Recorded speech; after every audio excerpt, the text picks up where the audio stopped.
Welcome, folks, to R&R Showtime with Robert and Ryan. Today, we're going to be doing our recap and review of Wandavision Episode 5. So we'll just get right into it with our first impressions. Ryan, you want to go first? I mean, again, it's such a good show. I love this fucking show. This show is so good. Yeah. I'm really enjoying that we're finally getting to the point where we're seeing this combination of the MCU world with the WandaVision sort of presentation. So I love that we're seeing more reveals. This episode had a kind of a big twist sort of at the end. I mean, something I didn't quite see coming, but I did see some foreshadowing through the show. But yeah, I'm enjoying where this is going. I really want to see, where we end up. I think it's going to have a lot of big impacts for the MCU overall. Yeah, we're definitely going to talk about that ending. I have a lot of feelings about it. Yeah. And they're all pretty positive. So let's get into a recap. All right. So this episode, we begin within WandaVision, the show, and it's looking like the 80s now. Wanda has like this sort of updo hair. They've got the twins in their little cribs, and the twins are crying. They don't know how to stop them, and then Agnes comes over to try and help out. She's in a 80s jazzercise outfit, and there's a moment where there's a bit of the breaking of the simulation, and Vision notices it, and this is the first time Vision kind of confronts Wanda like, did you not notice that? That was really strange. Well, it's maybe I think it's the first time he really self-aware confronts her, but I think he has noticed some things prior. That's why I'm saying it's the first time he confronts her. Yeah. Like strongly on it. But then he's distracted by his twins turning 5. Yeah, they just poofed. The whole issue with them crying. He notices that they've stopped crying, and they're like, "Where do the babies go?" When they don't see them in their cribs, and bam, they turn around and their children are 5 now. So adorable little children. Yeah. And this takes us to the opening title sequence, which, I mean, I didn't watch a lot of those 80s sitcoms, but God, the stencil outline being filled with color and the pictures aging up over time, like I've seen those shows. I've seen those title sequences. Yeah, I know that one of them is kind of a Full House sort of throwback, right? Because that's how they run into the park and sit down thing. And yeah, but I maybe didn't watch enough of those shows to know exactly what those, but they feel familiar. I mean, I remember watching all kinds of different ones when I was so young that I can barely remember them anymore, and they just seem so familiar. So yeah, just hitting that strong 80s sitcom vibe. Yeah, it's there. This is probably this is the first time like the sitcom format has felt like strongly familiar to me. Yeah, definitely. Like I'm almost interested to see it. It's just more of what I think is actually amusing. So that's increased my appeal to this specific episode. Yeah. But as we come out of the title sequence, though, we snap back to reality. And it starts with Monica. You can hear these voices sort of questioning her about the experience from within the anomaly. And she's, responding a little bit and coming to, and a bit stoic. Yeah. And then we have Jimmy Woo and Darcy show up, and they say, "Hey, there's a briefing going on in a couple minutes. You got to come to it." They all head to the briefing, and the director of SWORD, Hayward, he basically says, new situation report is Wanda's the villain here, and she's the one controlling everything. Monica is kind of opposing that view. Monica and Jimmy are opposing the view that Wanda is doing this as some sort of terrorist act, which is apparently the official SWORD opinion on the situation at this point. Yeah, so very typical government militaristic response where they're treating it as some sort of major threat, which again I don't think they're completely wrong in believing that. It's the intent behind it, I think, that they disagree on. Yeah, so they come away from that meeting, and I kind of lost my track of thought there on where they go to. At that point, it comes back to the WandaVision show. The 5-year-old boys have found a dog, and there's this whole little sequence with the dog and everything. And once again, Agnes comes over with the doghouse, exactly what they need. Yeah, and Vision specifically even had a feeling based on that earlier interaction that he said, because Wanda points out that he's in his human-looking form, and he says, "I have a feeling that someone's going to show up soon." So he's almost expecting, kind of getting this cue that there's something strange and going on here from earlier, and he was right. That Agnes showed up just in time with a doghouse. And then another small interaction where Wanda actually poofs a dog collar into being right in front of him, and Vision has a problem with that. He was like, "Well, what are you doing? You're being very, you almost let somebody know what's going on." He's challenging her again, and we see this interaction going on, and in the end, they sort of resolve that the kids are asking if they can have the dog. They say, Wanda says to them, "Well, we think that you should be, you can't have a dog until you're 10. So, of course, apparently the twins' powers is that they can age at any time they want. So they just become 10. Yeah, it's just decided to become 10 so they can keep the dog. So that happens. I guess, and then I think the next scene takes us to, is it Vision going to work, or we jump back into the real world? Jump back to the real world, and they start talking about the properties of the world within it, and how like Darcy and Jimmy are like, Jimmy asks, "Who are these boys? Who are the newborns?" And Monica responds, "Oh, those are actually Wanda's children." And they're like, "Well, they can't. Well, it's not like Wanda's creating everything. Some of these are hallucinations." But then they take the time to go look at the clothes that Monica came out in, which she went in with a Kevlar vest and a sword uniform on. She came out in that 70s garb, and when they do a test on it, they reveal that the 70s clothing is made of the Kevlar of the vest that she went in with. Yeah, so it is showing that confirming what I've said before, that it is literally altering reality matter that goes into and changes it fundamentally in a permanent way, because it's still there, it's still outside in the real world. And they use this to come up with the idea of sending an older technology in to investigate. And then we get Vision with the in the office, where he talks to Norm, and they sort out this whole newfangled email system that they have. Yeah. And they receive an email. They intercept, I assume, an email from Sword. Yeah, it doesn't look like it's directed to them. It's something referring to the Maximoff anomaly and Darcy's findings. Yes. So, and that again, that's breaking the fourth wall here. It's breaking Vision's his acceptance of the world around him, and to a point where he even was questioning what Norm isn't seeing anything wrong with this, and so Vision, using some kind of mind stone manipulation, touches his head and actually breaks Norm out of the mind control for a moment. And he sees Norm's reaction. He sees the subconscious or the suppressed personality there. And he's panicked. He wants to talk to his family. He wants out. He wants it to stop. Yeah. And so Vision does put him back into his unsuppressed, or the suppressed state where, he's just Norm from the little TV show.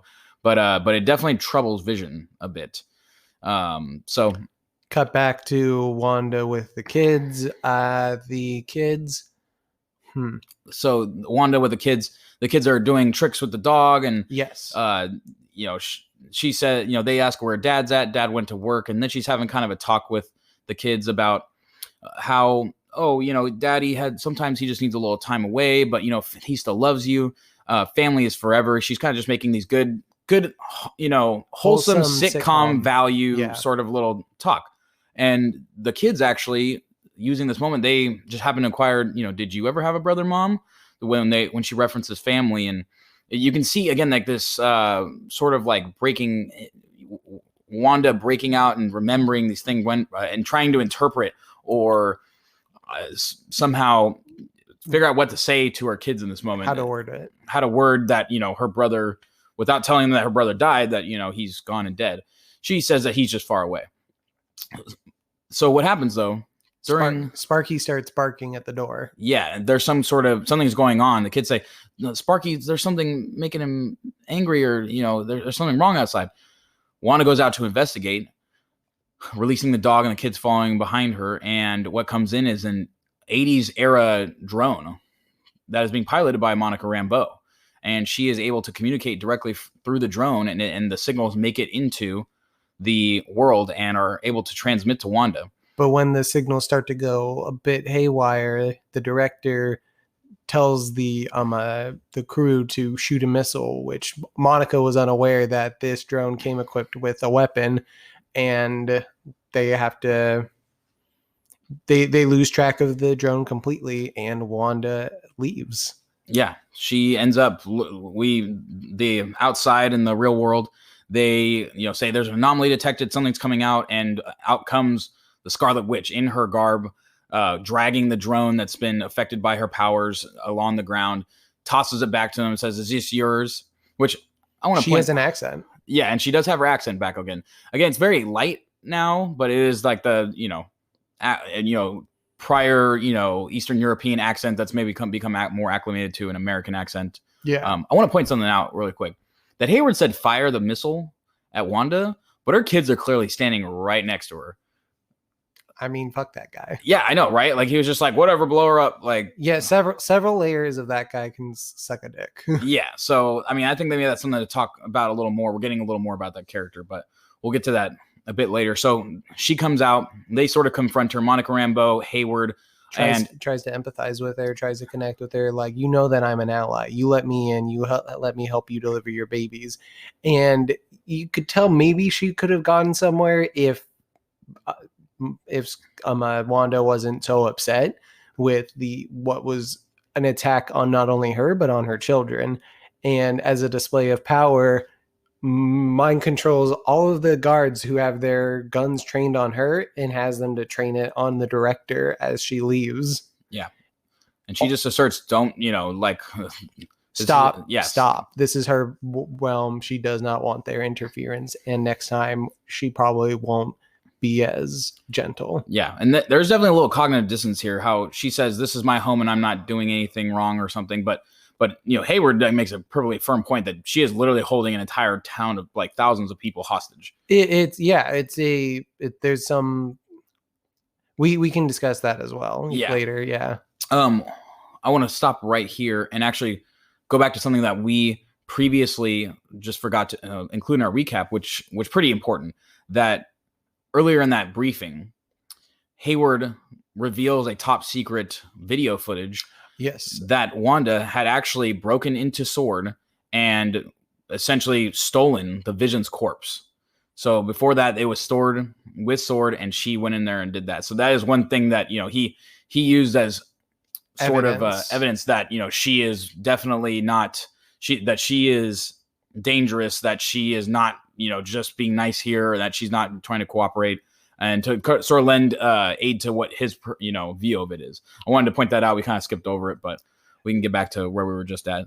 Yeah, so back in WandaVision, the boys are looking for their dog, and they are searching high and low, and eventually they do find him with Agnes, but unfortunately, Sparky has passed away. Yeah, he's eaten too many leaves from an azalea bush, I believe it was. Yeah. So this is another one of those sitcom moments where Wanda try to teach the boys about, how things pass away, but family's forever, and making these points again. This is where the title of the episode really comes into clear, a very special episode. Mm-hmm. It is very much that 80s idea of a very special episode where a strong theme is addressed, and it's important for the kids to understand and to work with death. Yeah. And Wanda specifically tells the boys, like, don't you try to age up again. And you might want to run away from the feelings, but you have to sit with this. And she's making that really strong point. But the boys sort of have this strange moment where they say, but Mom, you can change things. You can make things different. You can stop this. You can, and I think bring back the dead. Yeah, you can bring back the dead. They say you can bring back the dead, which I don't know where they got the idea that she could bring back the dead was. And Agnes stops for a moment and says, You can do that? Yes, which earlier we did see Agnes kind of break out, and she had this awareness to Wanda, but this also seems like Agnes is literally surprised. Like, she's not in character when she says this. She's like, you can bring back the dead. And Wanda, she's looking off in the distance, and there's this kind of weird, strange moment where, I don't know, something is going through her mind, and it's sort of a strange little moment. But she ends up telling the boys, no one can bring back the dead. Death is something you have to accept, which is, I mean, a bit of irony considering that the entirety of WandaVision is her denying Vision's death. And we see another example of her denying death later on. But so Vision appears to... So it kind of pans back to her at the house. No, a Vision appears with them with the dog and everything. Oh, Vision appears there. Yeah. Okay. He comes up and tries to comfort the boys about their lost dog. Mm-hmm. And then we go back to the house. Right. And we have Vision and Wanda sort of at first talking about how rough a day it is. And then Vision confronts Wanda about his talk with Norm and all the things that are going on. And Wanda tries to keep brushing it off, tries to put it off, but it becomes like an almost violent confrontation where they have their powers out, they're flying up in the air. I want to point out something though, that one, so in this moment, it gets very tense, but there is a strong aggressive reaction, emotional reaction for both of them. And there's some strange things that happen. One, the Vision floats up into the air before Wanda does. She matches him, and they both float in the air, but he is doing Wanda's pose. Her flying in the air, one leg, up and the other leg pointed straight down, and is holding his hands out, which is not how the Vision ever flies. Vision just floats and exists. Like, he doesn't, there's no need for him to sort of propel himself. And he also gets very, very emotional in this moment. It in the kitchen, like they move from the kitchen to the living room, and at some point Wanda tries to cut off the conversation by doing like a credit roll with a theme song rap. Yeah. And Vision doesn't want any of it. And as they move from the kitchen into the living room, the credits cut away, and he goes from the human Vision form to his real form. And that's when we have the flight scene taking place. Yeah. And he even mentioned specifically, no, we're not just going to go to sleep tonight, and we're not going to watch TV, and you're not just going to, roll everything forward and reset everything. So he's even has some awareness that this has happened before, that he's maybe become aware, and that she's just kind of like reset everything with a new era and rolled everything. And he tries to give her credence. I don't know if you were aware of this from the beginning, and maybe you only recently became aware of what you're doing, but this is wrong. This is not a okay situation. He notes that there are no other children in this town. There's an empty playground that he passes whenever he goes to work, but no children to be found. Yes. And that's a interesting note. And Wanda does say an interesting thing. She does say, "I don't know when this all started." Is one thing I remember. I actually took the quote of that. I don't know how any of this started in the first place. Exactly. So, which lends to the idea that maybe, I think I stated before, that maybe Wanda has become aware of the situation she's in, and that she has control, and that it stems from her. But I don't believe that. Some sort of outside influence. I think the fact that the Wanda ball being dropped, that it was all Wanda's doing, has happened so early into the show, does lend me to believe that, it's probably not all her. There's something we're not getting yet. Yeah. But we can kind of elaborate more on that in a second here. Because we come to the final moments of the show, the big reveal, sort of. Something that I think was foreshadowed multiple times in the episode. And when it comes, at first I almost knew exactly who it was. But then even then, I feel like it was turned on its head. We have the doorbell ring. Yeah, I expected one person. And we got somebody else. The doorbell rings, and we get door opens, a little bit of surprise on Wanda's face. We get the back of the head, a silver hair slicked back. And as we finally get to see... We even cut into reality of Darcy looking at the screen, watching what's happening. Yeah. With, like, eyes fixed. Yeah, and she's like...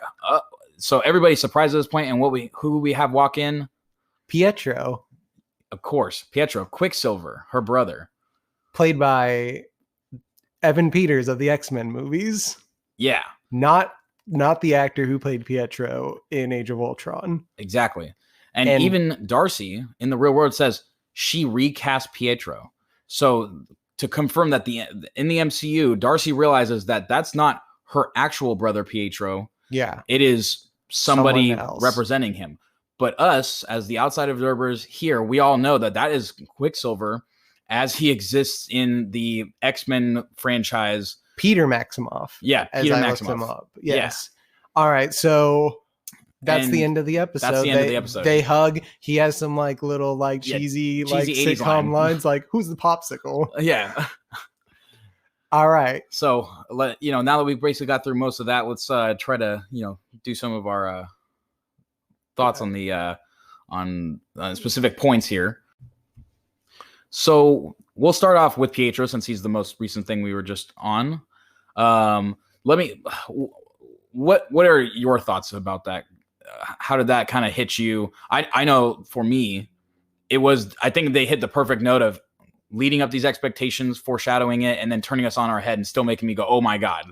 Very much so. Like, it's funny because I think I overheard some conversation with people saying, oh, I think Evan Peters is going to be in WandaVision. And I completely blocked that out of my mind. I was like, they're bringing back actual Pietro right now. We are going to see Age of Ultron guy.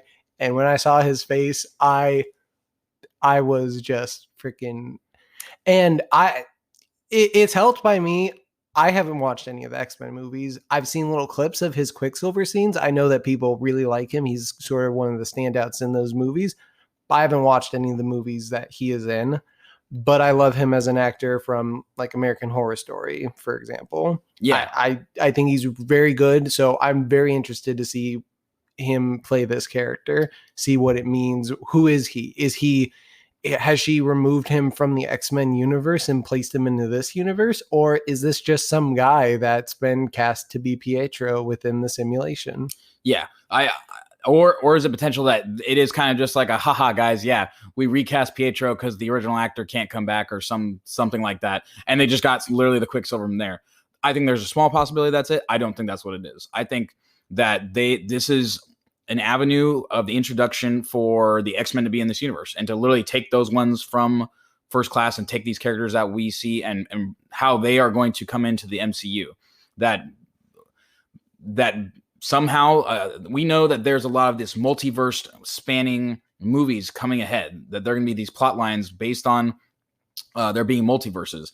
And we know that Doctor Strange, Multiverse of Madness, and in the new Spider-Man movie is going to incorporate multiple multiverses coming together. Multiple Spider-Men. Multiple Spider-Men, literally the ones that we've seen through the years, are confirmed. We know that they are going to have some sort of roles in it. So this interaction right here, I think, is our first WandaVision. It's our first little taste. Yeah, it's our first taste. It's going to be our how we see these things coming into the MCU. It's going to explain maybe the mechanisms by which some of these things happen. So him coming in was just, I mean, it was kind of I think the WandaVision writers, directors are just hitting the perfect notes right now with that kind of ending. It got me, so it made me upset that I had to wait another week. Like, and that's sort of perfect TV. Like when you're just, oh my God, why? Mm-hmm. Why do I have to wait? Yeah, no, I agree with that entirely. I have friends that aren't even watching WandaVision because they don't want to have to wait the whole week. And in some ways, I think maybe they're wise, because if I could just binge watch it, I would probably be a little happier. But this is that old style of having to wait, anticipating, like looking forward to it every week. It's that same thing with The Mandalorian. Like, I think in the second season of The Mandalorian, I did end up binging it. In the first season, I watched it week to week, and there's appeals on both sides of it. Mm-hmm. But I think for this, because it's a mystery, it's like an ongoing mystery. Mm-hmm. I think the giving it a week to week, it makes it better, and it makes you like cherish it longer. Like, this is our first taste of the MCU in like over a year. Mm-hmm. I want to savor every moment of it. Yeah, absolutely. And I think really it's just a typical, instant gratification kind of culture. Like, I just want to binge watch the whole season right now. But I think it's good to make us wait, and I think it builds anticipation, and it's making me appreciate it a lot more. So yeah. So let's get to another point here. I think we wanted to touch on maybe now that we have a little more clues or something, why is this happening? I am still in the belief that while Wanda may have become aware of what's happening, she is not the one that's made this happen. I think somehow something has come to her, or like some kind of instance occurred that gave her the opportunity to take this, but I don't think that she's the one really. Like maybe it's all based off her powers. Like something is like manifesting through her and expanding her abilities. But I think that something wants something here. And I think the twins or Vision are connected to it somehow, or maybe this ability to bring things back from the dead. If or even if she's not genuinely, we don't understand exactly what it meant for Pietro to come back. If he's we don't know. Is this Pietro, or is this a just recasting of Pietro? Or is it Peter Maximoff from the X-Men universe that understands inherently he is the Scarlet Witch's brother, but in a different multiverse or something? Yeah, so that question remains to be answered. But I think with these elements of potential, I mean, if the Vision's been resurrected, even if he didn't have a true sense of life, that's very significant. Again, the Mind Stone seems to be apparent on his forehead, but is that the Mind Stone, or is it just some, something that Wanda's putting there because she needs it to be there? Point of note: we've seen that some things translated outside of the hallucination, outside of the hex, as Darcy calls it, stay that way. Monica remained in Geraldine's clothing and hairstyle outside of it, but even within the hex, Wanda is able to see Vision's dead face from the previous episode. So I'm inclined to believe that is a trick of the hex and not a permanent thing. Yeah, that's and so another thing that lends credit to what you're saying is that in the moment when they are getting an altercation, we're seeing a lot of things about Vision that are not genuine. They're not what Vision would do. Like the way he flies in the air, that's not Vision. That's really Wanda almost projecting onto him. Yeah, he's getting very emotional. The Vision is not emotional. He is an artificial intelligence, essentially a robot that says not incapable of feeling things as we've seen, but is mostly completely logical. Yeah, we've sort of been on this track since even the second episode with the gum thing. We're aware that Vision is not right. And the question is, what is Vision? How much of the real Vision is there, and how much of it is just Wanda bringing this into life? And the twins. I believe that the twins are Wanda's children, but how are they made? Yeah, how are they made? Are they Vision's children? How do they? Again, he was a synthezoid, so maybe they are Vision's blood children, but he doesn't have blood. So maybe there's another acting force that created these children. Yeah, and clearly there's something strange about the children. So one thing that I don't think we quite mentioned earlier was that Wanda, when she's trying to get the babies, when Billy and Tommy are still in baby form, to go to sleep, is she says, "All right, I don't believe in shortcuts, but maybe we'll just poof," and tries to use her Scarlet Witch powers on him. It doesn't work. And those powers work on everybody. Yeah.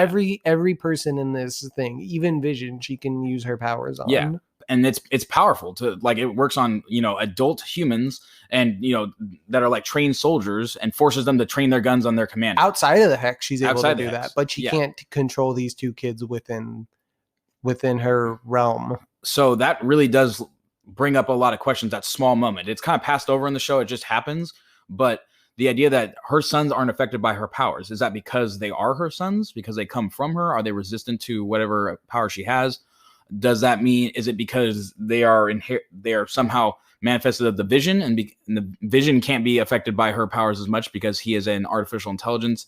Is it that there's something more to them? Are they more powerful than her? So just a lot of questions right in that. I mean, only time will tell what powers they have or may have when they're older. Like, because she has powers, naturally her kids should have the mutant powers too. And this Pietro we have, is he Quicksilver or is he just Pietro? Is he gonna have the super speed? Will he have that? Or yeah. And that, I think, will tell us whether or not this is a legitimate brother to her, or just someone she's cast to fill the role. Yeah. Oh, so one thing, I think you had mentioned this in a previous one, and I think it's confirmed here today. So the commercials, I think the commercials are not necessarily actually related to anything. I think they're just sort of manifestations of Wanda's subconscious. Yes, because the brand of paper towel is Lagos. Yeah, which is the location of one of the major events where I believe is where she It's the Civil War location where where she blew up a building. Yeah, and it's literally one of the phrases in it, because it is a paper towel commercial, is for when you need to clean up messes that you accidentally made or something. So there's this little subconscious, feeding back into she made a mistake there and wanting to and the liquid that they keep cleaning up is red, so they're trying to clean up the mess that the Scarlet mess made in Lagos. Yeah, exactly. So I think that kind of confirms what you said before, that these are just sort of subconscious manifestations. And again, it's the same man and woman. Yeah, which does, make me question, are they just people from the town? I don't know if there was if they were the ones if any of them were on the board, or if they are something else. Maybe in some weird way, this is just a random, no basis of it, that's like her parents. If these are subconscious things coming out, maybe that's supposed to be like what her parents look like somehow. Possibly. Just a thought. I mean, again, I have no reason to think that, but I'm just throwing something out there. Maybe they are the devil incarnate. Yeah. So that we can actually talk about that too. So another point I would like to get to is Hayward. Yes. Yeah. So when we first see him in, I think it was the last episode, where he's introduced. Yes, last episode. He doesn't seem quite like he seems like a firm leader and has a pretty decent rapport with Monica Rambeau, and everything seems okay. But he seems generally reasonable. Yeah, but in this episode, I think we're really seeing more of this frightened and very reactive, sort of militaristic way of, that he is really treating this as a major threat. Yeah, and he takes very hardline black and white stances and is not really open. He's not open to really hearing what Jimmy, Monica, Darcy have to say unless they give him direct results, because he sees the Scarlet Witch as a threat who has stolen from Sword, and he is treating this as if she is a terrorist and they need to stop her because she is a bad guy. And yeah. I think Monica and Jimmy and Darcy see a little more nuance, because they're paying attention to what the show is. The show isn't anything dangerous. It's just her. It appears to be her trying to cope with the loss of Vision, trying to bring back Vision. Mm-hmm. It's her trying to be happy. Yeah, and there's a part of me that kind of thinks again, I pointed out earlier that he had her firing missiles when her kids were standing next to her. I mean, he was basically saying fire missiles on kids. To him, maybe the twins aren't real, or maybe that they're less of a consideration, or something along those lines. But part of me wants to kind of disregard that a little bit. Maybe that's something almost the writers didn't quite see. I mean, I think it's fundamentally stupid. Like, he's the director of Sword and he thinks a missile fired at the Scarlet Witch. Yeah, I think it is silly. And there's a part of me that thinks that the way he's trying to approach things, are maybe the way that, hey, he has to be like a strong leader. He's in charge of a major organization and they're like dealing with the biggest threats to the world, essentially. So maybe he's just trying to do his job effectively, and it's not. But I think, or maybe he's being manipulated. Maybe it's potential. I think there's a lot of potential that Sword is somehow involved in what's going on. I mean, again, here's another like random conspiracy theory kind of thing, is that maybe he like let it secretly slip to the Scarlet Witch where the Vision's body was. Like, he was sort of manifesting it. He wanted it to happen. And then let's talk about that top secret. They only found out she was a bad guy after Monica came out, and yet they had the whole time footage of Wanda taking the Vision's body. Yeah, exactly. That kind of concerned me, where this whole time he said, oh, hey, I just need you to go down and help with the missing persons report. But apparently 9 days ago, or even less days ago at this point, it'd be maybe 7 or something. It's been a couple of days already. Yeah. Apparently a week ago, the Scarlet Witch broke into a secret Sword headquarters. Look, I mean, granted, in that situation, this is top secret information. She didn't need to know that. She's been grounded. Her access is limited. Once they find out that Wanda and Vision are in this place, that's when you let that people know the full story of the situation. You don't just keep thinking, oh, Wanda and Vision are victims here. Yeah, He even says, he's like, oh, now confirmed that previously thought victim is now a victimizer. I'm like, what do you mean? How did you not immediately assume she's a victimizer and reveal this? You guys evidence? know. You know. I mean, again, it doesn't confirm that she's a victimizer necessarily, but I think it seems weirdly convenient that now you reveal the video that then makes her, lends credit to your statement that she's the victimizer.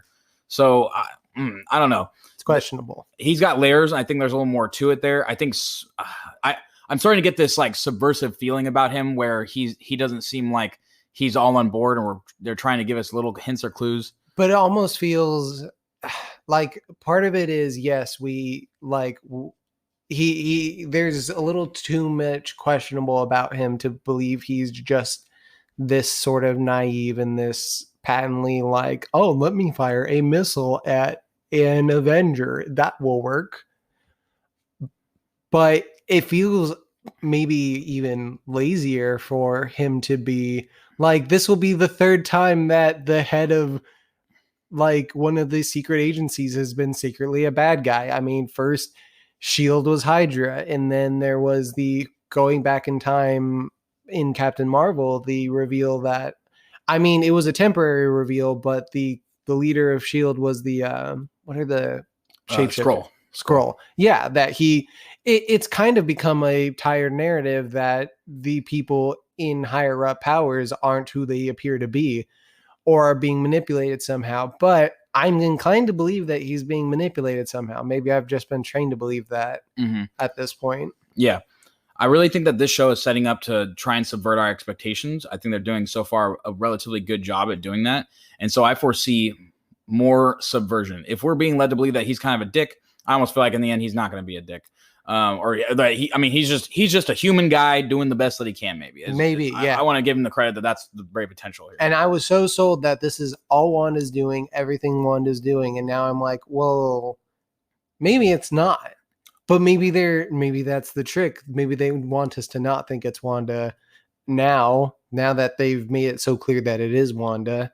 So they want us to think, oh, it's not Wanda. Yeah. But then it is Wanda. Yeah, exactly. But then it's not. And it's. Do you happen to know what the episode count is for the series? I think it's, or season. I mean, it's either 8 or 10. I originally was told it was 8, but I can confirm that right now if you want to vamp a little bit. Yeah. So I'm just thinking. I think you had already said this, but to reiterate, for us to be shoved in our face that it is Wanda at this point, it's not the end big reveal here. So I really think, I mean, just for the sake of how TV shows go, that there needs to be more. They can't just have resolved it's Wanda. Even if she came out and was really directly aggressive to them, she specifically says she didn't know how this all started. So I believe that I'm confirmed in thinking that Wanda at some point became more aware through these episodes. She was kind of just reacting within them, but things have broken her out, and now she's understanding that she is sort of manifesting or a part of this world, but she's probably just not wanting. She's denying a bunch of things. She wants to just be a part of this perfect little world that she has. She wanted to ignore those strange little things happening earlier with Agnes as well. She was just, I think she was just confused, honey. I don't know. She doesn't want to know or have to even deal with that this isn't a real world. She wants to just be real. She just wants to keep living it. And, I think I understand that she's just willing to look away or not pay attention to any inconsistencies and whether she's being manipulated or not. She just doesn't care. She's got what she wants. She's with Vision, has her, her boys, her family, and apparently now even has her brother back. So why would she want any of this to end? If she looks into it too much, that's probably going to lead to it ending or something going wrong. I did find, according to a Screen Rant article, it is 9 episodes. But weirdly, I've actually had this. This has been a show that's been really difficult to find episode lists, because a lot of the time you'll be able to see episode lists in advance of a show to like know, you get like a title of the episode and you see when the episode's airing and when it's like, it's occurred to me in the past, I've tried to look up like the episode count to this before, and it's been kind of difficult to do so, but I did find it appears to be 9 episodes. And so we're past the halfway mark at this point, but there's 4 to go. And let's see, that's 90s, the 2000s, the 2010s, and the 2020s. If we continue that, because last episode was a sort of repeat of of the prior episodes.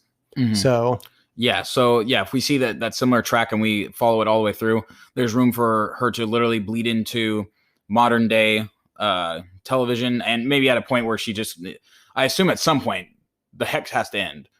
I don't know that WandaVision is confirmed for more seasons or anything, but I don't see this as being something that can have more than one season. I see it as being a limited TV. Yeah, on Wikipedia, event. It labeled it as a mini series. Yeah, so I see that's how this has to be. Really, this has to be a drawn out sort of event that then leads into more later. So, which I'm kind of fine with. It seems like it's kind of like, for a fan of the MCU, this is sort of perfect television. Yeah, absolutely. I definitely feel the same. So, well, it's a bit of any other points you want to cover? It was a bit of a lighter episode as a whole. A lot of the points we touched upon feel like repeating. Like, I want to say Agnes as a character, I think I'm very fascinated with her. She has this awareness, and I think that people in general, like, sometimes they have more awareness than they've had before. Like, they pass a mailman and the mailman says, "Oh, don't worry, kids, your mom won't let the dog get too far, ma'am." And it's this awareness that she is sort of in control. And Agnes, like, has had two moments of sort of breaking out of character in this episode. Yeah, and not only breaking out of character, but just accepting the things that are going on.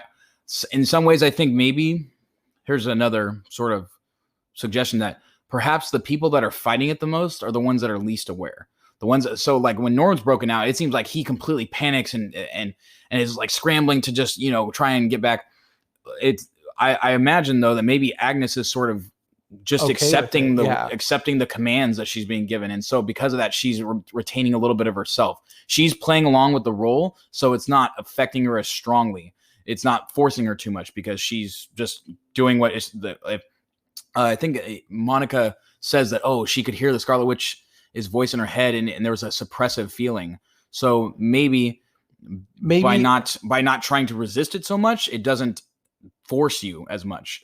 Yeah, and we saw Monica seem to gain her awareness of the illusion in the episode where she's helping Wanda to give birth.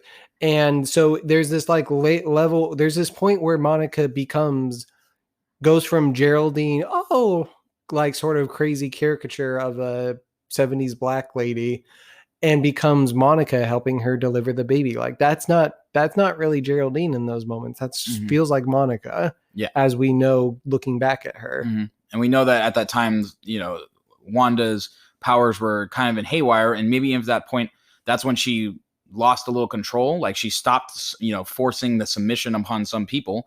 Monica, being kind of a fighter, maybe a strong of will, was able to overcome it. Agnes and outside with the neighbor, maybe both of them were becoming more aware, and because they haven't given her any reason to resubmit, they've remained aware since then. And same thing with the doctor. The doctor was, I don't think we're going to be able to vacation now.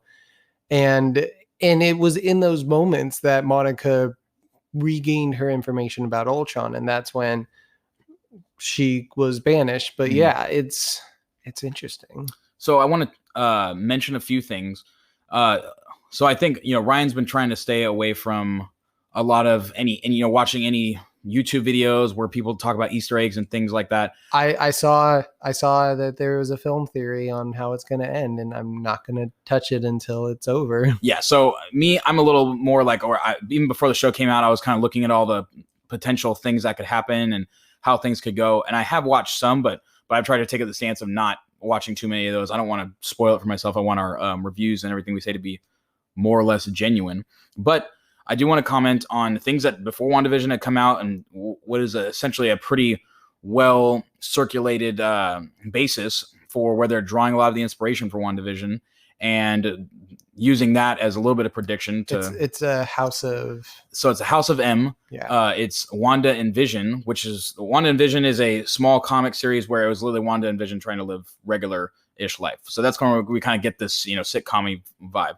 There's House of M, which is where Wanda, I believe, she blanks out. She there's a bunch of reality bending things going on, and she stops, destroys all mutants, right? Yeah, I'm not sure if that happens in House M or the other of the 3 comics that they're getting an inspiration from, which is Avengers Disassembled. So in one of them, there's a reality breaking thing where Wanda removes all mutants and just destroys all mutants and brings some of them back from the dead.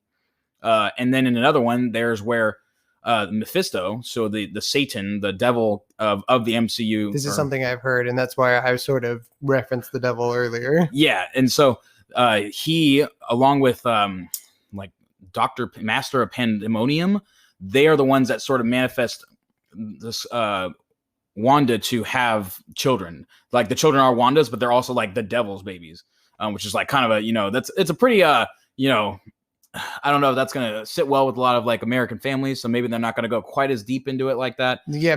This character, they may not frame as being the devil, but yeah, they might say it's a, analog. They're just saying he's called Mephisto and he has devil-like powers. But so I think we're definitely going to see, I see a lot of the influence that they've suggested from all those things. This reality bending, this bringing people back to life. This apparently, we saw in the House of M, the literal removing of all mutants, but now the MCU already doesn't have mutants. So we could be seeing it turned on its head. Again, this subversion, where this is where we introduce all the mutants, where all the mutants become a thing now because of Wanda. She brings them into this reality. And this is where we get the question of, is the MCU looking to treat those hardcore fans with, oh, you guys knew what was happening the whole time. You knew it was Mephisto and that the House of M is going to happen. She's going to bring back all the mutants. Or is WandaVision going to try and subvert those people's expectations as well? Yeah. So I really see that I feel like the writers are savvy and they see what all these people are putting out online. So I think while they're taking a lot of inspiration, I think they are going to try and subvert what we're expecting. So, but it remains to be seen. So maybe they're just kind of give us what we all want. Because in the end, when they do things that kind of just give me what I want, it makes me feel good. But when they trick me a little bit, when they did, Peter Maximoff instead of Pietro, that also kind of made me feel good. So yeah, I am so excited for next episode. I want to see. I really like Evan Peters as an actor. I think we're going to see him be a funny guy at first, but I think we're going to see some serious shit. Yeah, absolutely. And to wrap it up, I mean, that's kind of maybe touching on your final thoughts. My final thoughts, I feel the same. This series has really now gotten to the place I expected it to get to. I'm very excited to see it every week now. I want to see how this mystery unfolds. And I'm really enjoying it. I really can't say enough good things about it. Yeah. So can't wait till next week. Really want to see where everything goes. Hope that all my conspiracy theories are totally true and then I'm just an absolute genius.